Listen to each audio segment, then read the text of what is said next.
sentimiento furtivo que conlleva una profunda tristeza, a menudo sin explicación, experimentan cada vez más personas. Y es que cuando la angustia nos acecha, sentimos un vacío y una soledad que son capaces de paralizarnos. Quizá porque la angustia nos recuerda lo limitados y vulnerables que somos. La Biblia no oculta los relatos de los afligidos, más bien por el contrario. Jacob, Elías, Juan el Bautista, María e incluso Jesús son partes de esta lista. Pero el relato bíblico dice que antes del regreso de Jesús habrá una angustia como nunca antes. ¿Cuál es esa angustia y qué esperanza tenemos para salir adelante en esos momentos difíciles?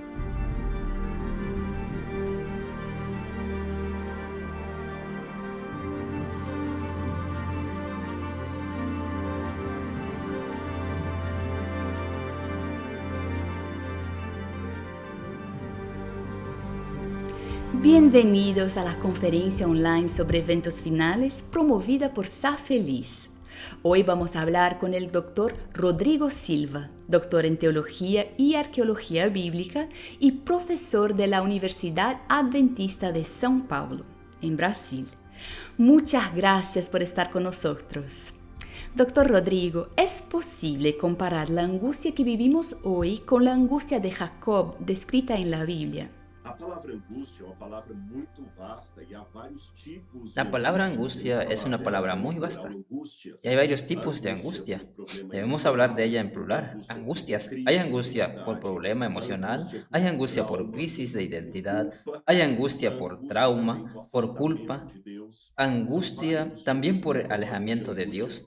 Son varios los tipos psicológicos de angustia que enfrenta nuestro mundo, y estas, de cierta manera, cumplen una profecía de Jesús, pues él dijo que eso sucedería en el tiempo del fin. Vemos que, por ejemplo, en el Evangelio de Lucas, capítulo 21, Jesús dice justamente lo siguiente.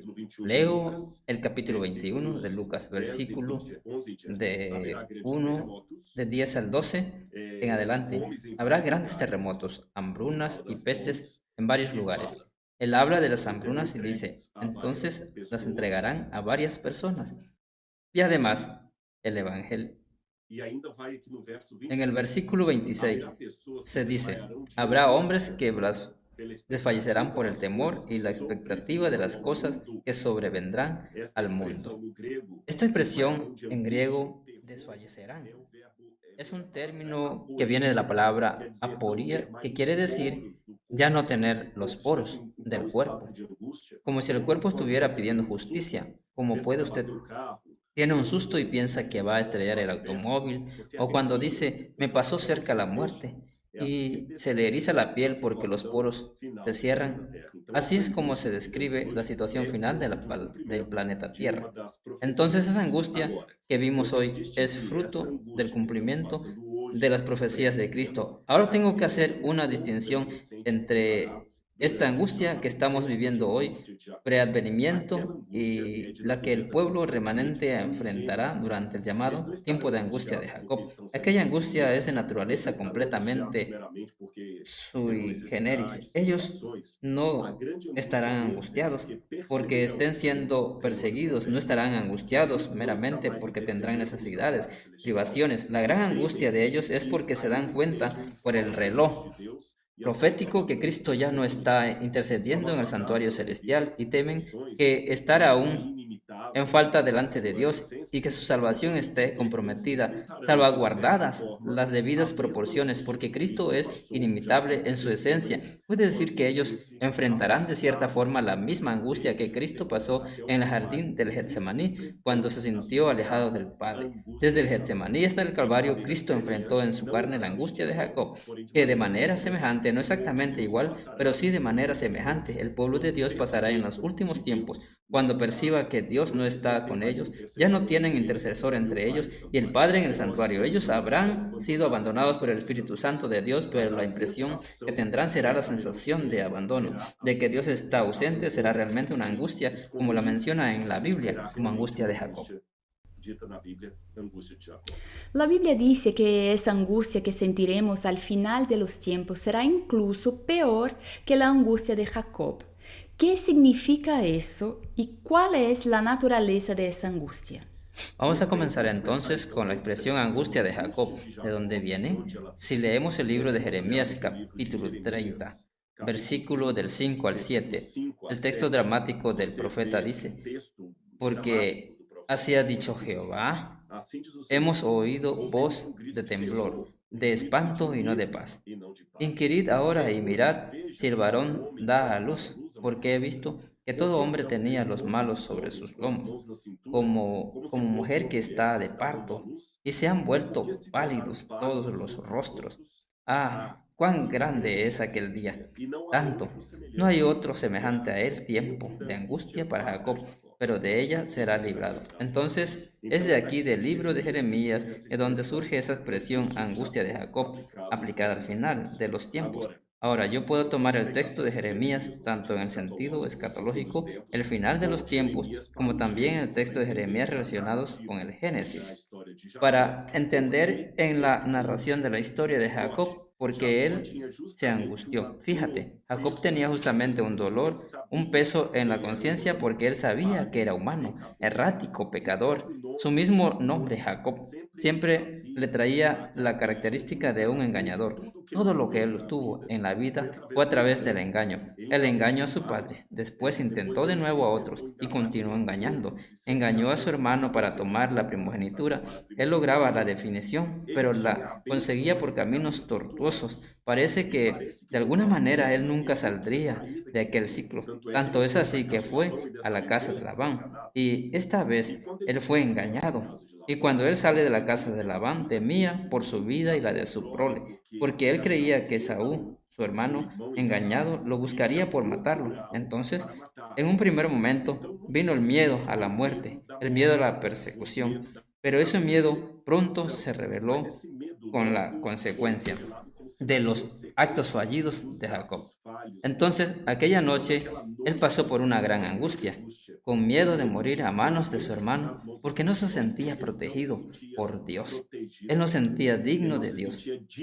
En realidad, Dios estaba con Jacob. La prueba de esto es que al amanecer, él aparece luchando con un hombre durante toda la madrugada hasta que sale el sol. ¿Y quién era ese hombre? Ni más ni menos que el mismo Dios, en forma angelical, que lucha con Jacob allí. Es interesante que cuando él fue a engañar a su padre, el padre le pregunta, ¿cuál es tu nombre, hijo mío? Y él respondió, Esaú. No era Esaú su nombre, era Jacob. Pero él dijo que era Esaú, y así consiguió la primogenitura del padre. Ahora el ángel, cuando él le pide la bendición, repite la misma pregunta que el padre le había hecho. ¿Cómo te llamas? Y esta vez no miente. Dijo, mi nombre es Jacob, el engañador. Es por eso que el ángel le dijo, bien, interesante, pero ya no eres más Jacob, ahora eres Israel, el hombre que lucha con Dios y prevalece. Entonces, Larisa, existe una diferencia entre tiempo. Hablo de temperatura real y sensación térmica. A veces la temperatura real es de 10 grados, pero la sensación térmica es de 7 grados en relación al calor. Es lo mismo, o sea, la temperatura puede marcar 30 grados, pero la sensación térmica es de 35. Entonces, de la misma manera, el Espíritu Santo no abandonará al pueblo de Dios, pero la sensación termina que tendrán es que el Espíritu Santo se alejó hasta de ellos porque ven tantas situaciones difíciles en el mundo, tanta desgracia. Imagínate, las personas estarán ahora sin el poder contenedor del Espíritu Santo, actuando sobre ellas. Estarán intentando destruir el pueblo de Dios como Esaú quería matar a Jacob. Y el pueblo de Dios sabe que ellos pecaron, que cometieron errores, cometieron fallas. Ellos saben que en términos de salvación, sin la gracia divina, ellos no son menos merecedores del fuego del infierno, que aquellos que los están persiguiendo. Entonces, la gran angustia de ellos es como la de Jacob. Llega un momento en el que ellos no sienten el dolor de la persecución, como Jacob, ni miedo de morir, como Jacob. Su miedo es de terminar sus vidas sin salvación. Es en ese momento cuando el Espíritu de Dios viene a consolarlos y aliviarlos y a decirles, ustedes no están solos, yo les prometí estar con ustedes hasta el fin del mundo, pero Dios permitirá esto, esta sensación de vacío en su pueblo, incluso para que sea testimonio el universo de que Él realmente tiene a sus elegidos en la tierra y que no los compra. Ellos están al lado de Dios por amor y por ninguna otra razón. ¿Y cuánto tiempo dura ese periodo de angustia, doctor Rodrigo? ¿Es posible saber cuándo comienza y cuándo termina?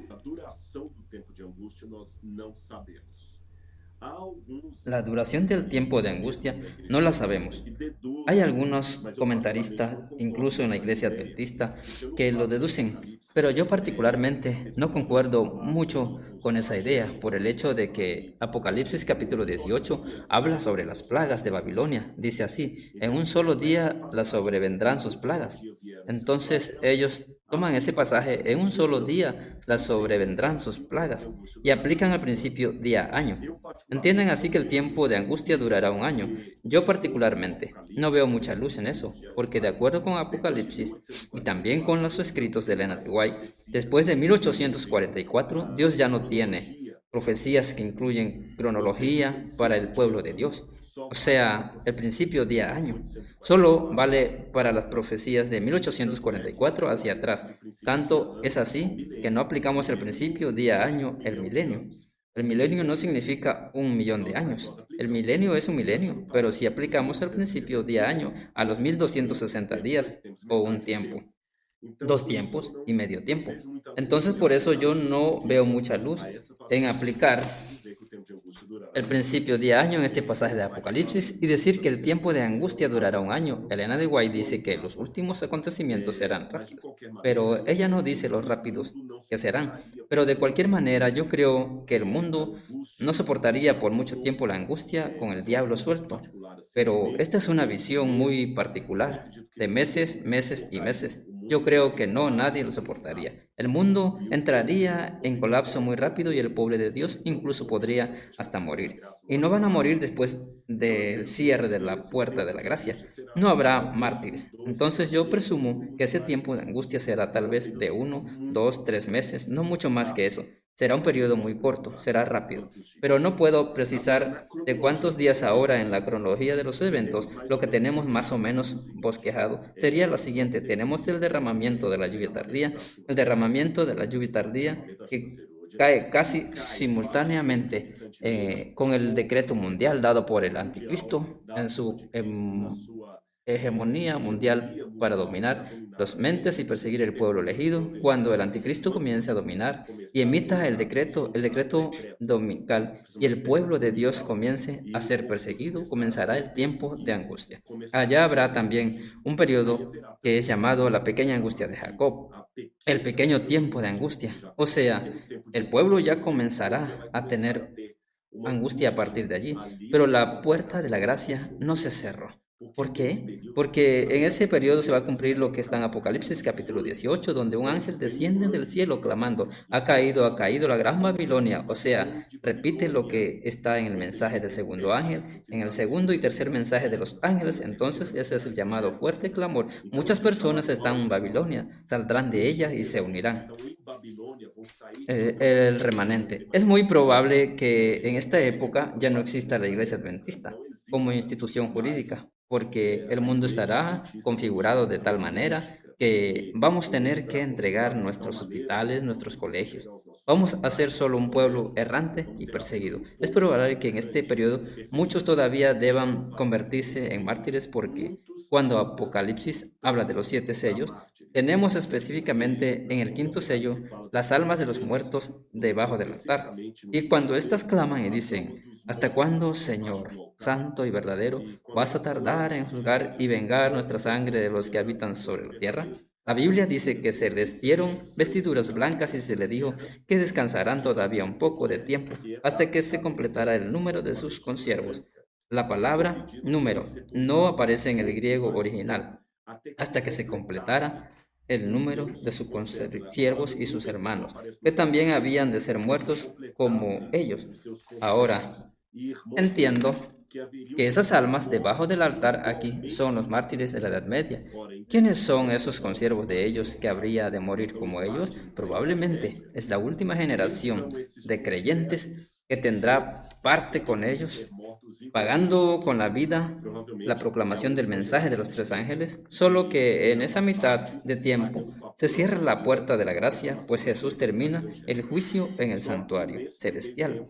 Él ya está viviendo ahora para buscar a sus redimidos y es entonces cuando sucede el cierre de la puerta de la gracia que se inicia inmediatamente el tiempo de angustia. Entonces el cierre de la puerta de la gracia marca por un lado el final. El fuerte clamor, ya no hay ningún mensaje a dar al mundo, ni de advertencia ni nada, porque cada caso ya ha sido decidido. Como dice la Biblia, el que es injusto sea injusto todavía y el que inmundo sea inmundo todavía. O sea, cada caso está decidido, no habrá más mártires después de eso y los justos que yo creo que serán 144,000 quedarán aquí en la tierra enfrentando el tiempo de las 7 plagas del Apocalipsis, que no son plagas universales, sino el mundo no lo soportaría, sino que son plagas de la naturaleza similar a aquellas que cayeron en Egipto un poco antes del Éxodo. Es lógico que las dos últimas plagas tienen una característica un poco más escatológica en Armagedón y la otra, que son piedra que caen del cielo, que es la misma venida de Jesús, pero las demás plagas parecen tener una dimensión histórica con ríos y fuentes de agua que se convierten en sangre de muertos, el oscurecimiento del sol y que quema a los seres humanos en la tierra, y el agua que se contamina, o sea, los elementos de la naturaleza en compulsión, mostrando realmente el castigo de Dios, porque esas plagas salen del santuario celestial. Ese será el tiempo de angustia. ¿Y qué es lo que pondrá fin a este tiempo de angustia? Es cuando Dios decide aliviar a su pueblo, revelándoles el día y la hora del regreso de Jesús. Es el acuerdo de paz de Dios con su pueblo, precisamente a la medianoche. Es un tiempo simbólico. Dios revela desde el cielo su gloria. En ese momento, muchas personas que murieron en la predicación del mensaje del tercer ángel resucitarán en la resurrección especial. El profeta Daniel dice que muchos de los que duermen en el polvo de la tierra resucitarán, unos para gloria y otros para vergüenza. Muchos, no todos. Entonces habrá una clase especial que resucitará.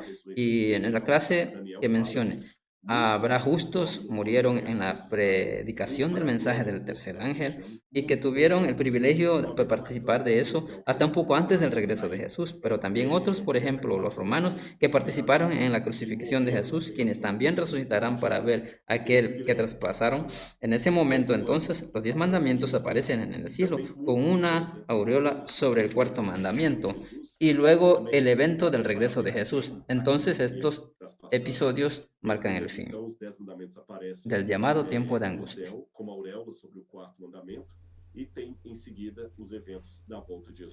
¿Qué trata de enseñarnos Dios hoy con esta advertencia sobre el tiempo de angustia de Jacob? Es interesante que cuando me preguntaste, Larisa, sobre la cronología de los hechos, yo no mencioné algo que dejé afuera, pero ahora veo que fue hasta bueno haber hecho eso. En esa cronología debemos recordar también la carta a la Odisea, porque el tiempo de angustia de Jacob coincide con el tiempo de la carta a la Odisea, porque la carta a la Odisea termina justamente cuando comienza el tiempo de angustia. La carta a la Odisea es la última etapa de la iglesia cristiana en esta tierra antes del cierre de la puerta de la gracia. Puedes ver aquí que las 7 cartas del Apocalipsis o en las 6 primeras Jesús siempre habla de su regreso como algo que está llegando. Por ejemplo, arrepiéntete, pues si no vendré pronto a ti y quitaré tu candelero de su lugar, tu candelabro.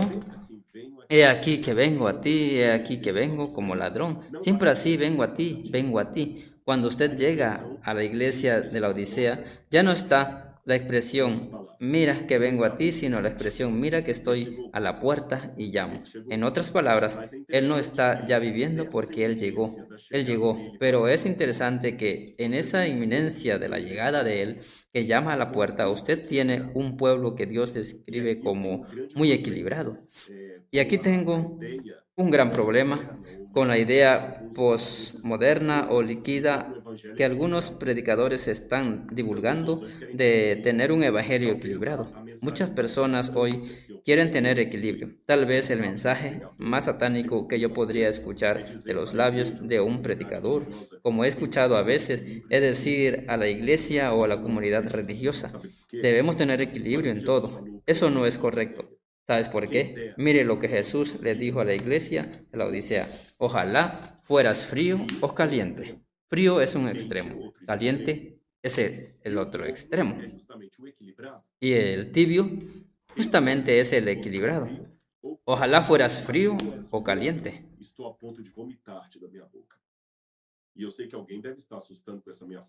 Pero como eres tibio, te vomitaré de mi boca. Yo sé que algunos pueden estar asustados con lo que digo.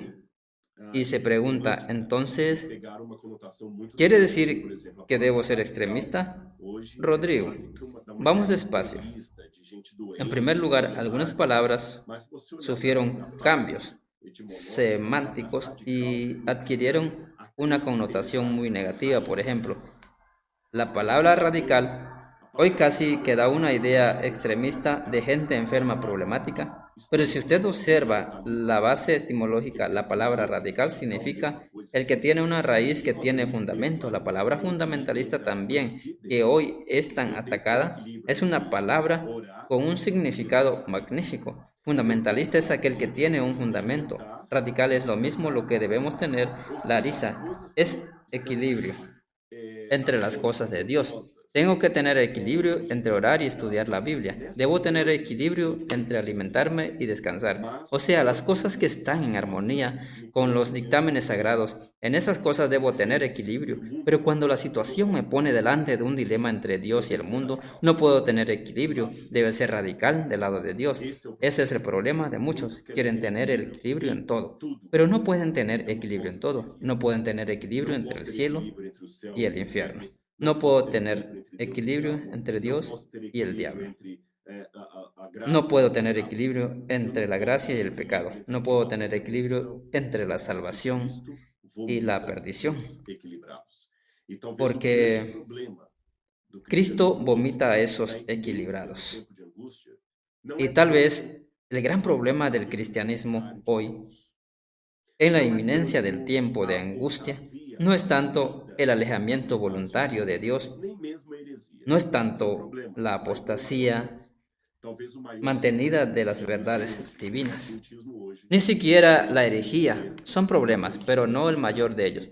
Tal vez el mayor problema del cristianismo hoy, del adventismo hoy, es que queremos tener una religión equilibrada en todo.